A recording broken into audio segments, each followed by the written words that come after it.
Law of attraction, ask, believe and receive. आकर्षण का सिद्धांत कि आप किसी भी चीज को अपनी ओर आकर्षित कर सकते हैं। 2006 से पहले शायद इन टर्म्स को कोई भी नहीं जानता था, लेकिन एक डॉक्यूमेंट्री आती है, एक मूवी आती है जो कि वायरल हो जाती है द सीक्रेट के नाम से। उसके बाद एक बुक पब्लिश होती है द सीक्रेट के नाम से नवंबर 2006 में, वो भी वायरल हो जाती है और हर एक इंसान की जुबान पर लॉ ऑफ अट्रैक्शन छा जाता है।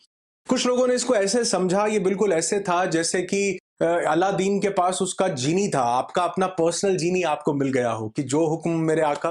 क्योंकि ऐसी चीजों को समझना थोड़ा सा ज्यादा आसान और ल्यूक्रेटिव होता है, हमारा माइंड इनकी तरफ जल्दी दौड़ने लगता है। जैसे आप देखेंगे कि 5 दिन में अंग्रेजी बोलना सीखें, 3 दिन में 10 किलो वजन घटाएं, या 1 महीने में 30% रिटर्न पाएं, तो कहीं ना कहीं इंस्टेंट ग्रेटिफिकेशन के चक्कर में हमारा माइंड इन चीजों की तरफ दौड़ता है।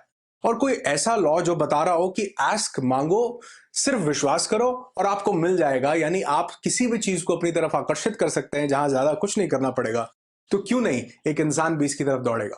मेरा नाम अनुराग ऋषि है। I am a transformational speaker and a human potential trainer, और आज आपको बताऊंगा कि लॉ ऑफ अट्रैक्शन के बारे में मेरे विचार क्या हैं, मेरी नजर में लॉ ऑफ अट्रैक्शन क्या है। कुछ क्वांटम लॉज हैं जो कि अभी भी एक आम इंसान की सोच से थोड़ा परे है। तो आज इस वीडियो में डिटेल में इन सब चीजों में डिस्कस करूंगा और चाहूंगा कि अगर आप अपनी जिंदगी में एक बेहतरीन क्लैरिटी चाहते हैं लॉ ऑफ अट्रैक्शन के लिए, तो इस वीडियो को पूरा जरूर देखना, एक भी मिनट मिस नहीं करना। तो मैं लॉ ऑफ अट्रैक्शन इस टर्म को इस वीडियो में शायद कम यूज करूंगा, लेकिन उसकी जगह मैं 2 लॉज को और यूज करना चाहूंगा, और इन 2 लॉज की हेल्प से ही मैं आपको ये सारा लॉ ऑफ अट्रैक्शन समझाना चाहूंगा। जिसमें सबसे पहला जो लॉ है वो है लॉ ऑफ वाइब्रेशन, और दूसरा लॉ है लॉ ऑफ एक्शन। अब मुझे नहीं पता कि ये लॉज असल में हैं या नहीं है, या ये किसी और फॉर्म में है, ये क्या है। ये मैंने अपने समझाने के तरीके को डेवलप करने के लिए ये 2 टर्म्स यूज किए हैं, law of vibration and law of action. तो सबसे पहले हम लॉ ऑफ वाइब्रेशन को समझते हैं कि लॉ ऑफ वाइब्रेशन क्या है। इस दुनिया के महानतम बुद्धिजीवियों में नेपोलियन हिल का सबसे पहला नाम लिया जाता है, और नेपोलियन हिल कहते हैं कि anything which can be conceived and believed by your mind can be achieved. आपका दिमाग जिस चीज को सोचने, समझने, क्रिएट करने की ताकत रखता है, उसमें विश्वास करने के बाद वो उसे अचीव करने की भी ताकत रखता है। बड़ी कमाल की स्टेटमेंट है। और दूसरी स्टेटमेंट टेस्ला बोलते हैं, वो कहते हैं if you want to find out the secrets of this universe, think in terms of energy, frequency and vibration. बड़ी गजब की चीज है। लॉ ऑफ अट्रैक्शन समझना है तो ये समझना ही पड़ेगा। टेस्ला कहते हैं कि if you want to know the secrets of this universe, अगर आप इस ब्रह्मांड के सीक्रेट्स को जानना चाहते हैं, तो आपको एनर्जी, फ्रीक्वेंसी और वाइब्रेशन की शक्ल में सोचना पड़ेगा, देखना पड़ेगा। वो कहते हैं कि focus on the non physical aspects rather than the physical aspects of this universe. ये सब कुछ फिजिकल है, आप मैं फिजिकल है, लेकिन कुछ चीजें नॉन फिजिकल हैं, उन पर फोकस करना पड़ेगा अगर इस ब्रह्मांड को समझना है तो इसी तरह अगर हमने इस लॉ को समझना है तो ये 3 चीजें समझनी बहुत जरूरी हैं, वेव्स, फ्रीक्वेंसी और वाइब्रेशन। ये क्या है मैं आपको समझाता हूं। सबसे पहले मैं आपको वाइब्रेशन समझाता हूं।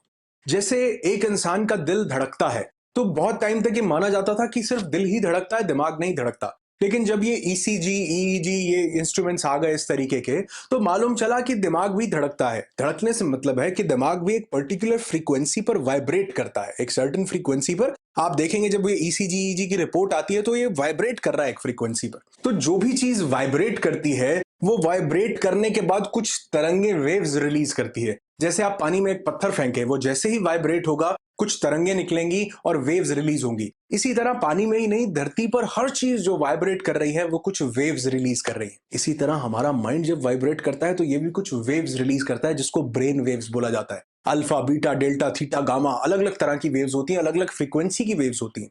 तो ये वेव्स जो है ये क्या है, इसको बहुत डिटेल में समझना जरूरी है कि ये एक किस्म के आपके ब्रेन की लैंग्वेज है। जैसे आपका ब्रेन अंदर कुछ केमिकल्स रिलीज करता है, बाहर कुछ वेव्स रिलीज करता है। जैसे आप इस समय अपने मोबाइल फोन पर या अपने टैबलेट पर या अपने लैपटॉप पर ये वीडियो देख रहे हैं, तो ये वीडियो आपको आपकी लैंग्वेज में दिख रहा है, आपको ये वीडियो समझ में आ रहा है। लेकिन क्या ये जो मोबाइल या ये जो लैपटॉप, कंप्यूटर है, इसने भी इसको इसी फॉर्म में स्टोर किया है? नहीं, इसने इसको स्टोर किया है अपनी लैंग्वेज में, यानी जो लैंग्वेज इस डिवाइस को समझ में आती है, आपके डिवाइस को, इसने इस वीडियो को उस फॉर्म में ट्रांसमिट किया है या स्टोर किया है, अगर आपने सेव कर रखा है तो। इसकी लैंग्वेज क्या है? इसकी लैंग्वेज है मशीन लैंग्वेज, बाइनरी लैंग्वेज। 0101 की फॉर्म में इसने ये पूरा वीडियो ट्रांसमिट किया है, डाउनलोड किया है कहीं से, या फिर सेव भी किया है तो 0101 की फॉर्म में किया है। क्यों? इसको जिस लैंग्वेज में आप देख रहे हो वो तो बिल्कुल अलग है। मैं हिंदी बोल रहा हूं, इसको आपका आपका डिवाइस स्टोर कर रहा है 0101 की फॉर्म में। क्यों? क्योंकि उसे वो भाषा समझ में आती है। समझे आप? अब आप समझो कि आप ये जो यहां से जो वेव्स रिलीज कर रहे हो, ये इस पूरे ब्रह्मांड की लैंग्वेज है। जैसे हम जिन 5 तत्वों से बने हैं, अग्नि, वायु, जल, पृथ्वी और आकाश, इन्हीं 5 तत्वों से ये ब्रह्मांड बना है। तो हम वही इसी चीज का एक सब्सटेंस है। यानी कि ये पूरा ब्रह्मांड जिस टेक्नोलॉजी पर काम कर रहा है, उसी टेक्नोलॉजी पर हमारा ब्रेन काम कर रहा है।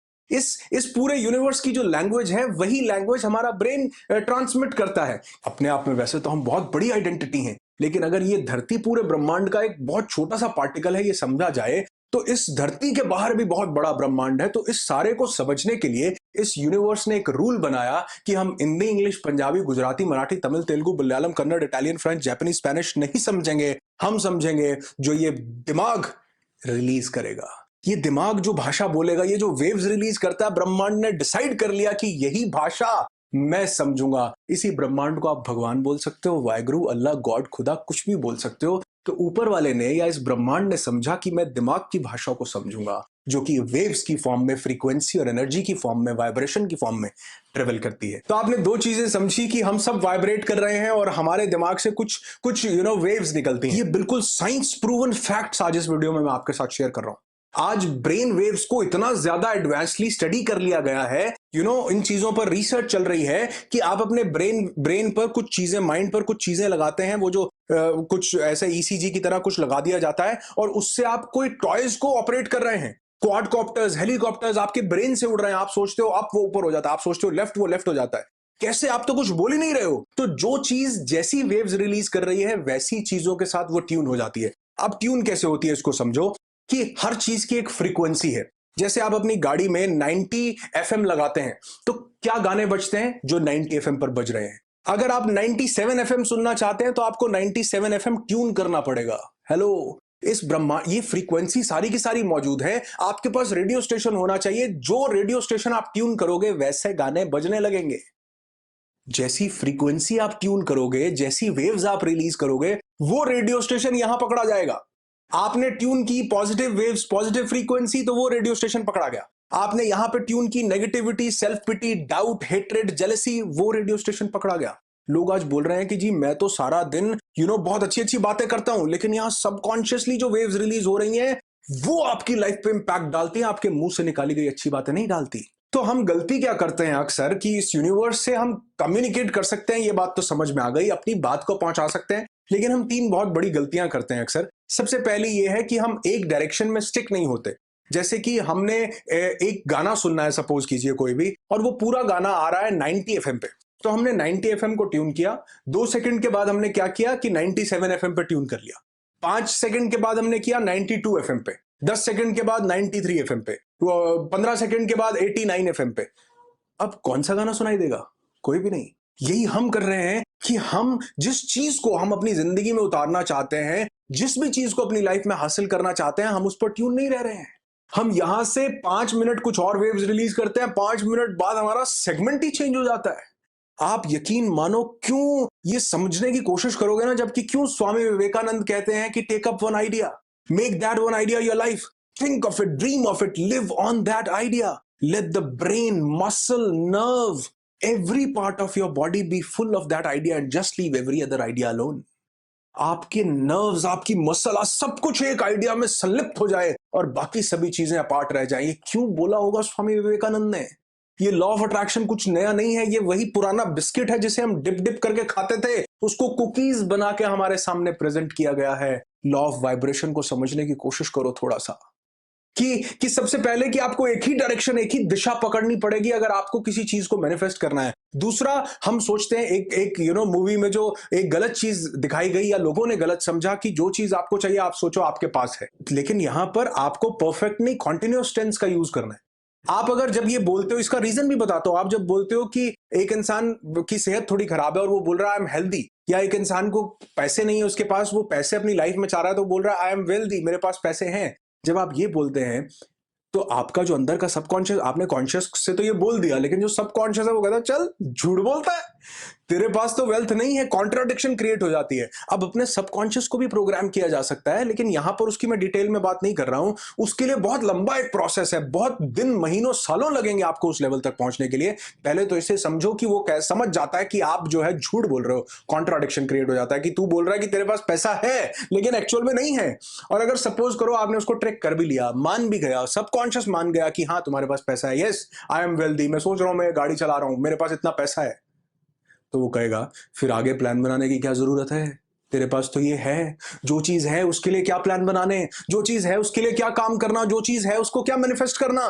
तो यानी कि परफेक्ट में नहीं, कॉन्टिन्यूस में सोचो। अगर कोई इंसान बीमार है, हेल्थ चाह रहा है, तो वो ये सोचे I am becoming better, I am gaining health day by day, I am becoming wealthier day by day. मैं ये बन रहा हूं, कर रहा हूं, I am achieving, I am becoming, I am getting. तो जब आप इस प्रोसेस को फॉलो करते हैं तो ये एक सही फ्रीक्वेंसी पर ट्यून करता है आपको। और तीसरी और एक बहुत बड़ी चीज जो लोग गलती कर जाते हैं वो है जाइंट लीप। जाइंट लीप क्या है कि एक इंसान 5,000 रुपए महीना कमा रहा है, वो सोचने लगता है कि मैं 50 लाख रुपए महीना कमा रहा हूं। जाइंट लीप, बहुत बड़ा गैप।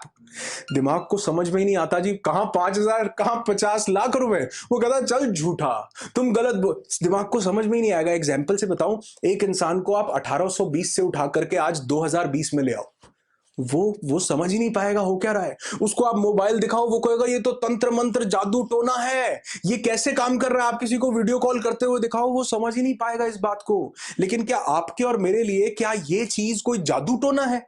नहीं, क्योंकि हम इसके प्रोसेस, हमने इवॉल्व होते हुए देखा है। हमने ये फोन देखा है, उससे पहले हमने नोकिया के वो 1-1 किलो वाले फोन देखे हैं, ठुल्लू जैसे, जो गिरते थे तो टाइल टूट जाती थी। उससे पहले हमने पेजर देखा है, उससे पहले हमने लैंडलाइन देखा है। एक फ्लैट टीवी से पहले हमने बहुत मोटे मोटे शटर वाले टीवी देखे हैं, इवॉल्व होते हुए देखा है। दिमाग को 5,000 से 50 लाख पर ले जाओगे, इसको जाइंट लीप लगे, समझ में ही नहीं आएगा, एक जादू टोना लगेगा जो कि रियलिस्टिक अप्रोच से बहुत ज्यादा दूर लगेगा। आप 5,000 से मैनिफेस्ट करना चाहते हो तो करो 25,000, धीरे धीरे स्टेप्स लो। जाइंट लीप जहां दिमाग लेगा वहां दिमाग के फ्यूज उड़ जाएंगे। तो ये 3 चीजों को समझना बहुत ज्यादा जरूरी है। सबसे पहला कि आपको एक ही डायरेक्शन में काम करना है, दूसरा आपको कॉन्टिन्यूस टेंस में बात करनी है, और तीसरा आपको जाइंट लीप नहीं लेना। इस तरह से आप एक सेट फ्रीक्वेंसी को रिलीज कर सकते हो, सेट वेव्स को रिलीज कर सकते हो और पर्टिकुलर फ्रीक्वेंसी को ट्यून कर सकते हो। तो ये तो हुआ लॉ ऑफ वाइब्रेशन। दूसरी चीज समझनी जरूरी है, वो है लॉ ऑफ एक्शन। अब क्या, जब हम बोलते हैं कि किसी भी चीज को शिद्दत से चाहो तो पूरी कायनात जुट जाती है उसे तुम तक पहुंचाने के लिए। मैं अपने काउच पर बैठा हूं, सोफा पर बैठा हूं, और मैं सोचूं कि यार मेरी तो बॉडी बन रही है, आहा, मैं सोचूं कि मेरे तो 15 किलो वेट लूज हो रहा है, ओ हो, क्या ये हो जाएगा? क्यों? लॉ ऑफ अट्रैक्शन को तो काम करना चाहिए। ये लॉ ऑफ अट्रैक्शन में अट्रैक्ट करूंगा पूरी शिद्दत से, तो ये काम करेगा। क्या काम करेगा? बिल्कुल भी नहीं। बाबा जी का ठुल्लू काम करेगा। क्यों नहीं काम करेगा? आप सबसे पहले तो एक चीज समझो कि you need to be super human to manifest without taking action. यानी कि आपको सुपर ह्यूमन होना पड़ेगा अगर आप बिना एक्शन लिए चीजों को मैनिफेस्ट करना जानते हैं। यहां आपको एक चीज क्लियर कर दूं कि बहुत से लोग जो सुपर ह्यूमन की तरह, जिनके पास ये सारे कॉन्शियसनेस को डेवलप करके पावर्स आ जाती हैं, वो किसी भी चीज को मैनिफेस्ट कर सकते हैं। और ऐसे बहुत से योगीज, ऐसे बहुत से फकीर, ऐसे बहुत से लोग हमारे एजेस में हुए हैं जो कि चीजों को मैनिफेस्ट कर पाते थे सिर्फ सोचने से। सोचते थे और दिया जल जाता था। तो ये एक बहुत हाई लेवल की बात है जो कि आज के इस भागदौड़ भरी जिंदगी में शायद उतना पॉसिबल नहीं है। तो हम क्यों वहां की बात सोचें, हम प्रैक्टिकल बात सोचते हैं जो कि प्रैक्टिकल है। क्या हमारे आपके लिए सिर्फ सोचने से चीजें मैनिफेस्ट करना पॉसिबल है? बिल्कुल भी नहीं। हमें उसके लिए एक्शन लेना पड़ेगा। यानी लॉ ऑफ वाइब्रेशन के साथ लॉ ऑफ एक्शन को मिक्स करना पड़ेगा। जब कुछ लोग ये बोलते हैं कि पूरी शिद्दत से अगर किसी चीज को चाहो तो भी क्या वो नहीं आएगी, तो भी एक्शन करना पड़ेगा। बिल्कुल करना पड़ेगा। अगर आप बॉडी बनाना चाहते हो तो जिम में जाना पड़ेगा। वेट लूज करना है तो आपको उसके लिए दौड़ना पड़ेगा, एक्शन लेना पड़ेगा। बिना एक्शन के लॉ ऑफ वाइब्रेशन अधूरा है। अब आप कहोगे कि जब एक्शन लेने से ही काम बनेंगे तो फिर वाइब्रेशंस की क्या जरूरत है? हो सकता है ना ये क्वेश्चन दिमाग में आए, तो पहले ही क्लियर कर देता हूं कि जहां पर आपने एक्शंस लेने हैं, मैंने बताया 2 तरह के वर्ड हैं, एक फिजिकल और एक नॉन फिजिकल। तो टेस्ला बोलते हैं कि अगर आप इस यूनिवर्स को समझना चाहते हो तो नॉन फिजिकल एस्पेक्ट्स में सोचो, और अगर उसको मैनिफेस्ट होते हुए देखना है तो फिजिकल एस्पेक्ट्स में समझो। तो यहां एक चीज समझने की जरूरत है कि जब हम कहते हैं कि पूरी शिद्दत से अगर किसी चीज को चाहो तो वो कायनात तुम तक पहुंच समझ आती है तो शिद्दत का मतलब क्या है, लॉ ऑफ एक्शन का मतलब क्या है। शिद्दत का मतलब है तीन चीजें, जो शिद्दत अगर आपने समझनी है ना, इसको तीन शब्दों में समझो। सबसे पहला है आपकी बॉडी, दूसरा है आपका माइंड और तीसरा है आपकी एनर्जी। शिद्दत तब क्रिएट होती है जब ये तीनों चीजें मिलकर के बनती हैं, आपकी बॉडी, आपका माइंड और आपका एक्शन, यानी आप जो एनर्जी रिलीज करने वाले हो। इसके बिना शिद्दत भी नहीं बनती। आप किसी भी चीज को चाहते हो तो उसको चाहने के दो तरीके हो सकते हैं, एक विशफुल थिंकिंग और एक बर्निंग डिजायर। विशफुल थिंकिंग का मतलब है विश करना, काश, इच्छा करना। यानी जैसे कोई एक इंसान बोलता है अपनी गर्लफ्रेंड को कि मैं तुम्हारे लिए चांद तारे भी तोड़ कर ला सकता हूं, मैं तुम्हारे लिए जान भी दे सकता हूं, लेकिन अगर कल बारिश ना हुई तो तुमसे मिलने भी आऊंगा। यह है विशफुल थिंकिंग कि चाहना सब कुछ है लेकिन करने को कुछ तैयार नहीं है। बारिश हुई तो भी मैं मिलने नहीं आ सकता, लेकिन हाँ, चांद तारे तोड़ कर ला सकता हूं। विश करना, इच्छा करना। बर्निंग डिजायर का मतलब है कि कुछ भी हो मैंने ये काम करना ही है। ये शिद्दत से निकलता है। शिद्दत कहां से आती है? तीन चीजों से, आपकी बॉडी, आपका माइंड और आपकी एनर्जी।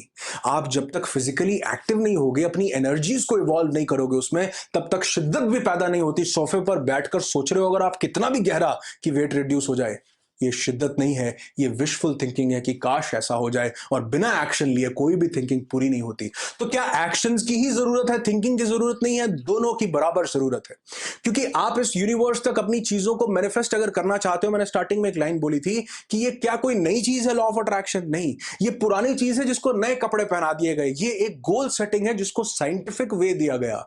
ये साइंटिफिक गोल सेटिंग का एक प्रोसेस है। जब आप किसी चीज को सोचते हो, शिद्दत से चाहते हो, तो साइंटिफिकली गोल सेट कर लेते हो आप अपने माइंड में। आप जिस तरह के थॉट्स अपने माइंड में जनरेट करोगे, उसी तरह की तो फीलिंग्स आपके पास आएंगी। जैसी फीलिंग्स आएंगी वही आपका इमोशन बन जाएंगे, और आप जिस इमोशनल स्टेट में हो उसी तरह के आप एक्शन लेते हो। अगर आपकी इमोशनल स्टेट में गुस्सा आ जाए तो आप गुस्से वाले एक्शन ले लेते हो। अगर आपकी इमोशनल स्टेट में प्यार आ जाए तो आप प्यार वाले एक्शंस ले लेते हो। समझने की कोशिश करो, ये लॉ ऑफ अट्रैक्शन और कुछ नहीं है। ये सिर्फ वाइब्रेशंस के थ्रू आप एक गोल सेटिंग की साइंटिफिक स्टेट में जाते हो, जिसमें जाने के बाद आप इस यूनिवर्स तक कम्युनिकेट करते हो, और एक्शन लेने के बाद कुछ यूनिवर्स आपकी तरफ भेजता है और कुछ आप निकलते हो। दोनों बाय साइड चलते हैं, दोनों साथ के साथ चलते हैं। ऐसा नहीं हो सकता कि आप सिर्फ सोचते ही रहो। हां, अगर नॉन फिजिकल एंटिटी की बात हो तो आपकी वाइब्रेशंस काम करेंगी, लेकिन अगर फिजिकल एंटिटीज की बात हो तो आपको एक्शंस भी लेने पड़ेंगे, अनलेस एंड अनटिल आप कोई सुपर ह्यूमन हो। अगर आप एक सुपर ह्यूमन है तो सोचो चीजें पूरी हो जाएंगी। लेकिन अगर मेरी तरह आप भी एक आम इंसान हो तो आपको लॉ ऑफ वाइब्रेशन को अपनी लाइफ में लेकर आना पड़ेगा। कैसी फ्रीक्वेंसीज आप रिलीज कर रहे हो, क्या वेव्स आप रिलीज कर रहे हो, और किस तरह के एक्शंस आप ले रहे हो। तो आज के बाद लॉ ऑफ अट्रैक्शन को समझने के लिए दो चीजों को ध्यान रखना कि सबसे पहला कि शिद्दत से अगर किसी काम को करना है तो आपका माइंड, बॉडी, एनर्जी तीनों अलाइन होने चाहिए। आप जो काम करना चाह रहे हो यहां से वेव्स भी वही रिलीज कर रहे हो, वही चीजें यूनिवर्स तक मैसेज भेज रहे हो, और उसी तरह के आप एक्शंस ले रहे हो। आप चाह रहे हो किसी भी चीज को फोड़ना, जिंदगी में आगे बढ़ना, लेकिन दिमाग लुल है, दिमाग कह रहा है कि नहीं यार, थक गया, बहुत काम हो गया, कल करेंगे, रेस्ट कर लेते हैं। माइंड, बॉडी, एनर्जी तीनों को अलाइन करना पड़ेगा एक दिशा में, अगर आप अपनी लाइफ में किसी भी चीज को मैनिफेस्ट करना चाहते हो। लॉ ऑफ अट्रैक्शन क्या है मेरे लिए? ये है लॉ ऑफ वाइब्रेशन और लॉ ऑफ एक्शन का एक कॉम्बिनेशन। मैंने पिछले 10 सालों से इसे आजमाया है कि जब आप लॉ ऑफ वाइब्रेशन, अच्छी फ्रीक्वेंसी पर ट्यून होते हो तो चीजें आपकी तरफ बढ़ने लगती हैं, लेकिन आप भी चीजों की तरफ तेजी से बढ़ने लगते हैं जब आप एक्शंस लेने लगते हैं। तो फिजिकल वर्ल्ड में दोनों का कॉम्बिनेशन बना करके चलना पड़ेगा अगर चीजों को जिंदगी में उतारना है। तो खाली एक्शन लोगे तो भी शिद्दत नहीं डेवलप होगी, खाली सोचोगे तो भी शिद्दत से काम नहीं होगा। आपकी सोच आपकी दिशा निर्धारित करती है, आपको एक्शंस लेने पर मजबूर करती है, आपकी एक साइकोलॉजी क्रिएट करती है, एक बिहेवियर क्रिएट करती है। इसको साइंटिफिक गोल सेटिंग बोला जाता है। और यही सोच जब आप एक्शन में कन्वर्ट करते हो तो शिद्दत बनती है। माइंड, बॉडी एंड सोल जब तीनों चीजें मिल जाती हैं, एनर्जी एक ऐसी निकलती है, एक ऐसी वेव आपकी बॉडी से निकलती है जो कि चीजों को आपकी लाइफ में जल्दी मैनिफेस्ट कर देती है। और अगर सिर्फ विशफुल थिंकिंग करनी हो तो वो सिर्फ मुंगेरी लाल के हसीन सपने हैं। लॉ ऑफ अट्रैक्शन वहां पर कोई काम नहीं करने वाला। हाँ, लोगों ने एक गलती कर ली कि लॉ ऑफ प्रोबेबिलिटी को लोग लॉ ऑफ अट्रैक्शन मान बैठे हैं, जो कि एक गलत बात है। लगता है कि ये चीज हो गई, लेकिन उसकी प्रोबेबिलिटी थी होने की, इसलिए हुई है, आपने उसको मैनिफेस्ट या अट्रैक्ट नहीं किया है। अगर सही लॉ ऑफ अट्रैक्शन को जिंदगी में उतारना है तो नॉन फिजिकली अगर आप काम करना चाहते हैं, सिर्फ मैनिफेस्ट करें, चीजों को एज्यूम करें, वेव्स रिलीज करें, एक ही डायरेक्शन में रहें, दिशा ना बदलें, कॉन्टिन्यूस में बात करें। और अगर आप फिजिकल वर्ल्ड में चीजों को अप्लाई करना चाहते हो, मैनिफेस्ट करना चाहते हो, तो अपनी वाइब्रेशंस के साथ अपने एक्शंस को भी उतना ही सॉलिड रखें। आपकी जिंदगी डेफिनेटली बदल जाएगी। वीडियो को लाइक जरूर करना। मैं अपने विचारों को पूरी शिद्दत से आप तक पहुंचाने की कोशिश करता हूं। शेयर करना इस वीडियो को हर इस इंसान के साथ, क्योंकि लोग लॉ ऑफ अट्रैक्शन को गलत समझ रहे हैं। लोग समझ रहे हैं कि सिर्फ सोचते रहेंगे चीजें लाइफ में इंप्लीमेंट हो जाएंगी। और कमेंट करके जरूर बताना क्या आप माइंड के और डिमेंशंस को आगे जानना चाहते हैं। अगर चाहते हैं तो मैं बहुत से वीडियोस और लेकर आऊंगा जिससे आपकी लाइफ सिंप्लीफाई हो सके, आपकी जिंदगी खुशियों से भरी हो। यही दुआ करता हूं। I wish you lots and lots of peace, tons of happiness and bundles of success in your life. Be happy, be alive.